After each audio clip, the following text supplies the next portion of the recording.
Well, welcome to C&M Acres, Alpaca Farm and Fiber Mill. My name is Christian Davies. My wife Michelle and I are the owners and proprietors and the employees here. What we do is we raise alpacas and then we process animal fiber of any species into yarn or garments or whatever the clients are asking for. We got into alpacas back in 2006. We were looking for something different. We had horses, but I didn't have time to ride because of my corporate job. So we were looking for something different. We found alpacas. We liked them because they were small, they were not a meat animal, and they were pretty much hypoallergenic, so they didn't bother Michelle's allergies. So we started in 2006 with 6 animals. We've been as high as 104, and we're down to about 57, 58 right now. There's 2 types of alpacas. There's Wakayas, which are the fluffy teddy bears that most people think of when you say alpaca, and then Surreys, which are the ones with the dreadlocks.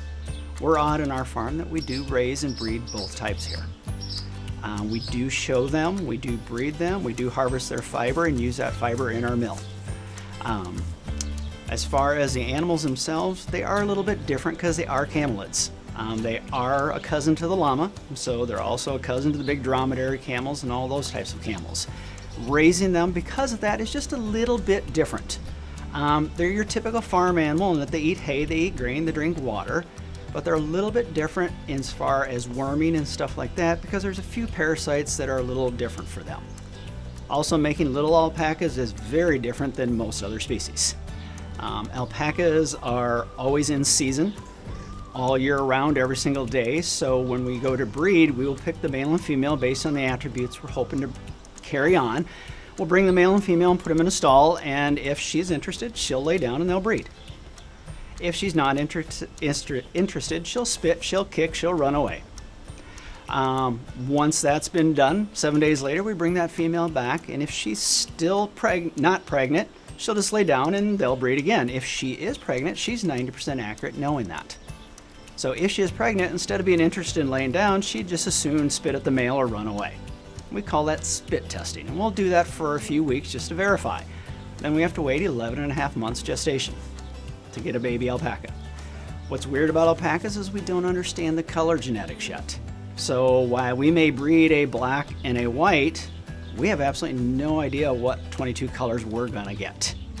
We may breed a black and get a white, get a brown, get a black, you just don't know. So that's part of the fun. It's always kind of a crapshoot what you're gonna get out of them. When they're born, a little baby alpaca is called a cria.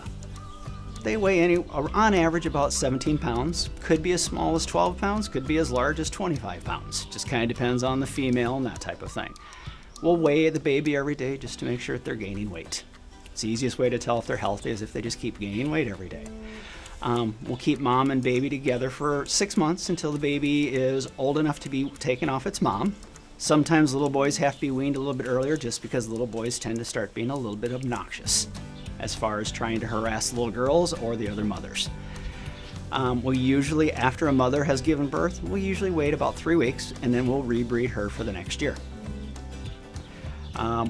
We wean them again at about 6 months. We also show our alpacas at shows. We have a show actually in Des Moines. We'll go to Wisconsin, we'll go to other states also, down to Kansas City, that type of thing.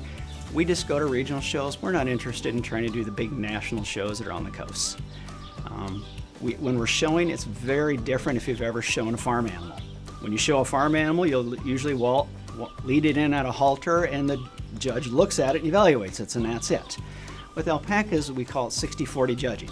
40% is confirmation. How does that alpaca walk and look? Just like any other farm animal. But 60% of the judging is actually how good is the fiber on that alpaca, because that's the reason they're here in the United States. The judge will actually look at fiber at 8-9 points across the animal and will actually pull a little bit of hair off the side of the animal. They have a white sleeve and a black sleeve on their uniform, and if a black animal is being judged with 9 other little black animals, that judge will have 10 little bits of black fiber, and that's actually 60% of the evaluation in the judging. Very different than almost any other species in judging.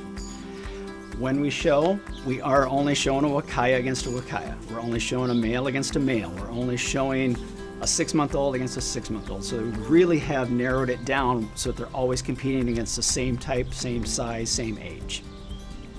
So an alpaca show, while interesting, is actually kind of boring because it's just the same thing. What's the only thing changing is the color and the age. And it goes on for 2 days. The judging is for us to evaluate how our farm is doing in our breeding program. Are we improving our herd or not in comparison to the others at that show? Ribbons are nice. They make it easier to sell alpacas also, but it's really an evaluation of your farm. Shows are also a great way for us to meet other people, a great way to find people that are interested in having their fiber processed. Those are some of the reasons people like raising them also. They're a little easier on your environment because alpacas have 2 toenails like a dog and a foot pad. So they're not a cloven hoof, so walking on a muddy ground and stuff, they're not going to tear it up as much. Teeth-wise, they're also a little different in that they only have bottom teeth on their front. They have a hard dental palate on the top and then lower teeth, then have molars in the back. But because of that fact, then they can't grab grass and actually pull it out by the roots. So they're a little bit easier on the soil that way and on your farm.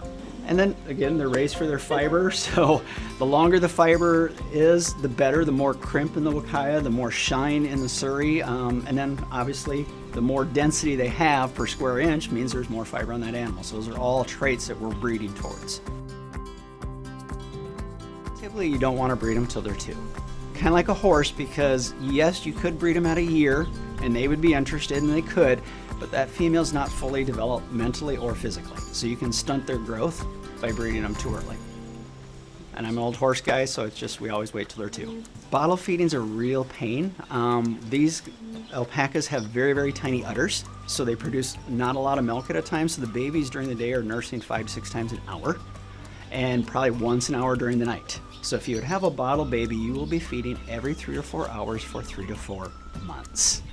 As opposed to a baby goat or a baby lamb, it's twice a day and they guzzle a huge amount and then they're done. And then you also have to worry about a baby alpaca over socializing, and we call it berserk male syndrome, where when they get mature, they don't realize they're an alpaca, they think they're human. And when the boys get sexually mature, they suddenly think you're cute. Disease-wise, the biggest problem is mengeneel worm, which is just one of the worms all the cows, horses, everybody else gets and pass on. It's no big deal. But because they're camels, they're a dead-end host within this one specific worm. And before the worm dies in the alpaca, it tries to burrow into their spine or their brain, and suddenly they're paralyzed and they die. So we can't cure it. All we can do is prevent it. Every single month, we will vaccinate with Ivermectin, which is the most common worming drug, to help prevent that mengeneel worm. And then once a quarter, we'll do a fecal on several of the animals just to make sure they're not carrying something else with that. And then we would treat that if it was needed to. So our background, Michelle and I, we're both corporate accountants. For over 20 some years, I was a CFO, COO for one owner and 15 companies. Michelle, for her last 7 or 8 years, actually worked with me and shared an office with me in the corporate world. But we got to the point where it just wasn't a whole lot of fun anymore. So in 2007, when the economy failed, being a corporate executive isn't a whole lot of fun when you got to fire people. And we were across 15 different business types and stuff, so it just wasn't a lot of fun, so we were looking for something different. We decided to open the fiber mill with the hope it would take, we started that in 2012. We hoped in about 3 years we'd be able to quit our jobs. The reality was Michelle quit the day we opened the mill, and I had to quit within 3 months. And we've been 9 months behind in work for the last 8 years. They're definitely a herd animal, so a herd is usually at least 3 or 4. Now, some people will have that herd consist of some goat or some sheep. It depends on the personality of the alpaca. Some alpacas will tolerate that and call that a herd. Some are just too finicky and want a herd of their own, which is a lot of them want that. As far as buying them, you can go anywhere from a $500 pet gelding, which is a gelded male, and it's a fiber male, so it's only good for its fiber and mowing your pasture, up to breeding stock like these females behind me that are due any day that could be anywhere from $1,000 to $7,000 a piece. Just depends on the quality of the animal. So there's a wide range depending upon what you want to do.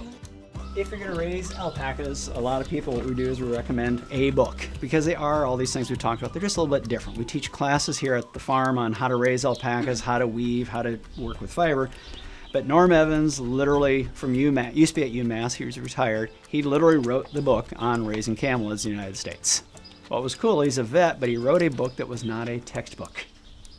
So we've got lots of really big, thick books, that everybody can read that are great to cure insomnia. This professor actually wrote something that anybody can sit and read and not put yourself out. Anatomy, physiology, and what he has claimed to fame is he figured out the medicines and the dosing. Because there's some medicines that'll kill an alpaca that are fine for everything else, but he's the one that actually figured out everything. He figured out pregnancy, birthing, he wrote the book. And and now his specialty, he's retired, is just studying the fiber and figuring out how to make the best fiber. If you're gonna have alpacas and you wanna show them, you have to register them. You cannot show an unregistered alpaca. And if you bought an unregistered alpaca from somebody, unless you can backtrack to the registered parents or grandparents, you can never ever get them registered. So once the bloodline has been broken, you can't redo it. So if we're going to register an offspring, this is a sample, so this one's contaminated, we're gonna collect a few drops of blood. Usually when I put the microchip in the ear, or we'll take it out of the base of the tail, we'll put a couple of drops of blood on it, let it dry, put the sire and dam information on this and send it to our National Association, and they will do DNA blood testing to verify who you said was mom and dad is. We've had lots of farms that have gotten calls going, yeah, that ain't the daddy. Who else is on your farm? Because some of the boys got out in the previous year sometime and actually oopsed. But that's the blood card that we have to use to send them. And if you want to ever show them, you have to have a registered alpaca. So this isn't quite normal. This is a very social alpaca, which is good. And those are very desirable, and those tend to sell really fast just because they are so gentle. But usually an alpaca, if you get a hold of the neck, you pretty much got the alpaca controlled. So that's just fun to do because everybody always freaks out. So what we do is we'll escalate the restraint based on how the alpaca is acting. If the alpaca is getting unruly, we'll grab it by the neck like this. And I'm not squeezing, I'm just holding the neck. If they're going to continue to get more and more antsy, what we'll do is we'll bring that head right up against the chest. If they continue to get antsy, I can put my hand on the wither so she can't jump up and down. I can put my leg against her front so she can't go forward. We just escalate the restraint based on how unruly the alpaca is. Sure. And they kind of cow kick, so they kick out and back. So when we're working with them or we're training people to work with them, you either stand against the alpaca or you stand 6 feet away. 2 to 3 feet away, it hurts. And it's usually going to be, mid-thigh or down, but they can occasionally get higher and it can leave a pretty good black mark. But it's 2 toenails, so it's not like a cloven hoof. When you first get alpacas, we call it the dead alpaca syndrome. You look out and they're sunning themselves, they're stretched out on their side, you can't see their breathing, you're running out of the house because you think they all died. And then you run up to them and they all jump up going, what? That's how they are. So another little bit of difference with alpacas is they look like they have quite a long nose, but the reality is that nose is all soft tissue. So when we put a halter on,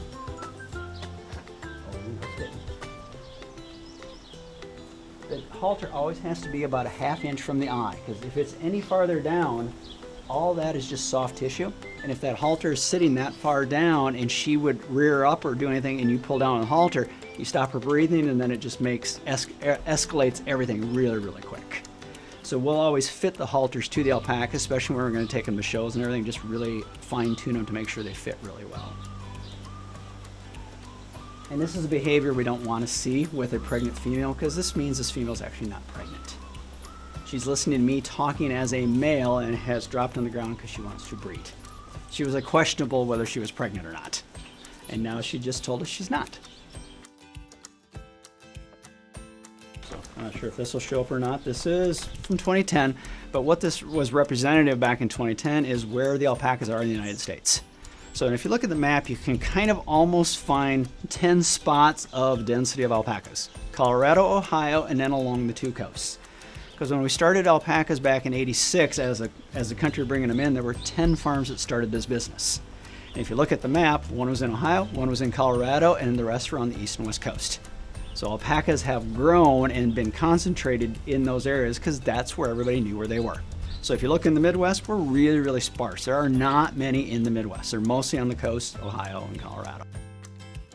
Question is about, what's the equipment, a mill, that type of thing. So when we started back in 2012, there were 4 manufacturers in the world that made fiber processing equipment.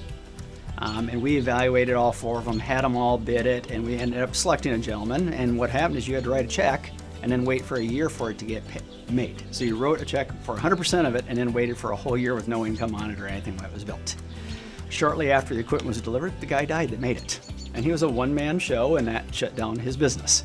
Today, there are 2 manufacturers in the world that make equipment, and that's it. It's very, very specialized. There's about 100 mills in all of North America. Currently, we're the only one in Iowa. There will be a new mill opening in Iowa this next week. So processing fiber, whether it be off an alpaca, off a goat, off a sheep, off a yak, off your neighbor, your cat, your dog, whatever, we process it all. The fiber, they're going to get shorn. The fiber's going to get put in a bag. You comb your cat, your dog, whatever, you have a bag of fiber. We ask clients to skirt the fiber, which means lay it out on a table or something and literally get the big junk out of that. Whether that be dried poop, toenails from when you trim their toenails when you have them laid down for shearing, hay chaff, anything that's in there, you take that out. Once Michelle has rechecked that fiber before we put it into the wash, it'll go into the washing machines, which are not your standard wash machine. It looks like your top load washer on steroids. Much bigger stainless steel and much more expensive. So she's going to wash the fiber, and depending upon if it's alpaca, which just has dirt, no body oil, versus sheep that has all kinds of body oil, lanolin, anywhere from 30 to 50% depending upon the breed, we got to get all that out, the dirt as well as the oil, so we can process it. Once it's been dried on the drying racks, it'll come to the machine side of the mill. We're going to probably at least card that fiber, which just means align the fibers in one direction, either into a bat or into roving. If we're going to spin it, we have another step before we spin it. Then we're going to put it on these big spin frames. It is very different than a person sitting and treadling a spinning wheel like most people have seen. These are big machines doing 8 threads at a time and spinning about 5,000 revolutions. Once we've spun it, we'll turn the machine on backwards, and if you said on your fiber you wanted a 2-ply sport, 2-ply means there's 2 threads and sport is the size of the yarn. Run the machine backwards with the resulting threads, ply them on each other, put them into a bobbin. Once they're on the bobbin, we've got to skein it off so you have a way to sell it. Some people ask us to dye it. Some people ask us to weave it. We're a whole lot of steps depending upon what you specifically ask us to do with your fiber.